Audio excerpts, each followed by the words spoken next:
சீனா மீது குற்றம் சாட்டும் ட்ரம்ப். பரபரப்பு பின்னணி வாங்க பார்க்கலாம். அமெரிக்க தேர்தல் அமைப்புல சீனா தலையிட்டு 22 கோடி வாக்காளர்களுடைய தரவுகளை திருடி இருக்கிறதா அமெரிக்க அதிபர் ட்ரம்ப் பரபரப்பு குற்றச்சாட்டை முன் வச்சிருக்காரு. 2020 அதிபர் தேர்தலில் ஜனநாயக கட்சியின் ஜோ பைடன் வென்றார். அப்போ தேர்தலில் முறைகேடு நடந்ததா தோல்வியை தழுவிய குடியரசுக் கட்சி வேட்பாளர் ட்ரம்ப் குற்றம் சாட்டியிருந்தார். தேர்தல் முடிவுக்கு பின்னர் தன்னுடைய ஆதரவாளர்களை வச்சு அதிபர் மாளிகையை முற்றுகையிட செஞ்சாரு. இது அந்த சமயத்துல பெரும் பரபரப்பை ஏற்படுத்துச்சு. இதுக்கப்புறம் தேர்தல்ல முறைகேடு நடந்ததா ட்ரம்ப் தரப்பு நீதிமன்றங்கள்ல பல வழக்குகளை போட்டாங்க. ஆனா எதற்கும் போதிய ஆதாரம் இல்லை அப்படின்னு அவரின் கட்சியில இருந்தே குரல்கள் வந்துச்சு. இந்த சர்ச்சை அடங்காம புகைத்து கொண்டே இருந்துச்சு. இதனிடையே 2024 தேர்தல்ல 2 கொலை முயற்சிகள்ல இருந்து தப்பி உலக பெரும் பணக்காரர் எலான் மஸ்கின் ஏகபோக ஆதரவு மற்றும் அளவற்ற நிதியின் மூலம் ட்ரம்ப் வெற்றி பெற்று அதிபரானார். இதுக்கு பின்னர் தற்போது புகைந்து கொண்டிருந்த 2020 தேர்தல் முறைகேடு குற்றச்சாட்டை ட்ரம்ப் ஊதி பற்ற வச்சிருக்காரு. ஈரான் போர் நஷ்டங்களால உள்நாட்டுல சொந்த கட்சி ஆதரவாளர்கள் மத்தியிலும் ட்ரம்பினுடைய செல்வாக்கு இழந்துட்டு வரத சர்வேக்கள் சுட்டி காட்டிட்டு வருது. இது மாதிரியான சூழல்ல ட்ரம்ப் தன்னுடைய தேர்தல் முறைகேடு குற்றச்சாட்டை கையில் எடுத்திருக்காரு. நாட்டு மக்களுடைய உரையாற்றி ட்ரம்ப் வழக்கம் போல சீனாவுக்கு எதிராக பரபரப்பு குற்றச்சாட்டுகளை முன்வைக்கிறார். அமெரிக்காவினுடைய தேர்தல் சிஸ்டத்துல பல்வேறு குறைபாடுகள் இருக்கிறதா கூறிய ட்ரம்ப் அமெரிக்காவினுடைய வாக்காளர்கள் குறித்த தகவல்களை சீனா சட்டவிரோதமா திருடி வச்சிருக்கிறதாவும் விமர்சிச்சிருக்காரு. அமெரிக்க அதிபரான ட்ரம்ப் எப்போதும் திடீர்னு ஏதாவது பரபரப்பு குற்றச்சாட்டை முன்வைப்பாரு. அதிலும் குறிப்பா பார்த்தோன்னா சீனாவை குறி வச்சு அவர் கடுமையான குற்றச்சாட்டுகளை முன் வச்சிருக்காரு.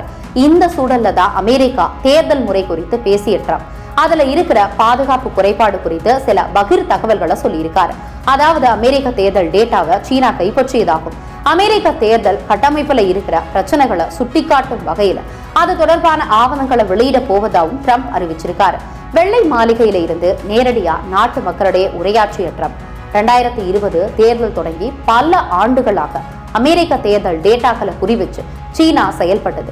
இது மூலமா அமெரிக்க வாக்காளர்களுடைய தகவல்கள் சட்டவிரோதமா சீனாவின் கைகளுக்கு சென்றுள்ளது. இந்த டேட்டா லீக் அமெரிக்கா தேர்தல் பாதுகாப்புக்கு மிகப்பெரிய அச்சுறுத்தலா மாறி இருக்கு.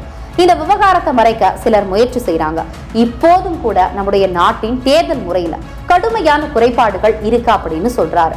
ஒவ்வொரு அமெரிக்கரும் தங்களுடைய வாக்கு சரியான முறையில ப்ராசஸ் செய்யப்படுகிறதா அப்படின்ற நம்பிக்கையை பெற வேண்டும். ஆனா இன்றைய தேர்தல் அமைப்பின் மீது மக்களுக்கு நம்பிக்கை இல்லை. ஹேக்கிங் மற்றும் வெளிநாட்டு தலையீடுகளுக்கு ஆபத்தான அளவுக்கு உள்ளது அப்படின்னு குற்றம் சாட்டியிருக்காரு. மேலும் அமெரிக்க தேர்தல் பாதுகாப்பு தொடர்பான முக்கிய உளவுத்துறை தகவல்களை பொது வெளியில ரிலீஸ் செய்யும் உத்தரவிட்டார். இது மூலமா அமெரிக்க தேர்தல் சிஸ்டம் எந்த அளவுக்கு குறைபாடுகளை கொண்டிருக்கு அப்படின்றத மக்கள் அறிந்து கொள்வார்கள் அப்படின்றதே அவருடைய வாதமா இருக்கு. அதே நேரம் ட்ரம்பின் இது போல குற்றச்சாட்டுகளை முன்வைப்பது இது முதல் முறை இல்லைன்னு சொல்றாங்க. ஏற்கனவே 2020 வருஷம் அமெரிக்க தேர்தலுக்கு பிறகும் தேர்தல் மோசடி நடந்ததா அவர் தொடர்ந்து சொல்லிட்டே வந்தார்.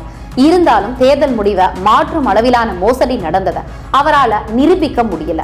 இது தொடர்பா நீதிமன்றத்திலும் வழக்குகள் தொடரப்பட்டுச்சு. 2020 அதிபர் தேர்தலில் ட்ரம்ப் தோல்வி அடைச்சிருந்தார். இருப்பினும் அந்த தோல்வியை ஏற்காத ட்ரம்ப் தேர்தல் முறைகேடு புகார்களை முன் வச்சார். அவருடைய பேச்சை நம்பி ட்ரம்ப் ஆதரவாளர்கள் வீதியில இறக்கி போராட்டத்தையும் நடத்தினாங்க. அந்த போராட்டம் ஒரு கட்டத்துல வன்முறையா மாறுச்சு. அமெரிக்க நாடாளுமன்றத்தையும் போராட்டக்காரர்கள் சூறையாடினாங்க. இதனால சிலர் தங்களுடைய உயிரையே கூட இழந்ததும் குறிப்பிடத்தக்கது. உள்நாட்டுல சொந்த கட்சி ஆதரவாளர்கள் மத்தியிலும் ட்ரம்ப் செல்வாக்கு இழந்து வருவதை சர்வேக்கள் காட்டிட்டு வருது. இது மாதிரியான சூழல்ல ட்ரம்ப் தன்னுடைய தேர்தல் முறைகேடு குற்றச்சாட்டை கையில எடுத்திருக்காரு அப்படின்னு தான் சொல்லப்படுது.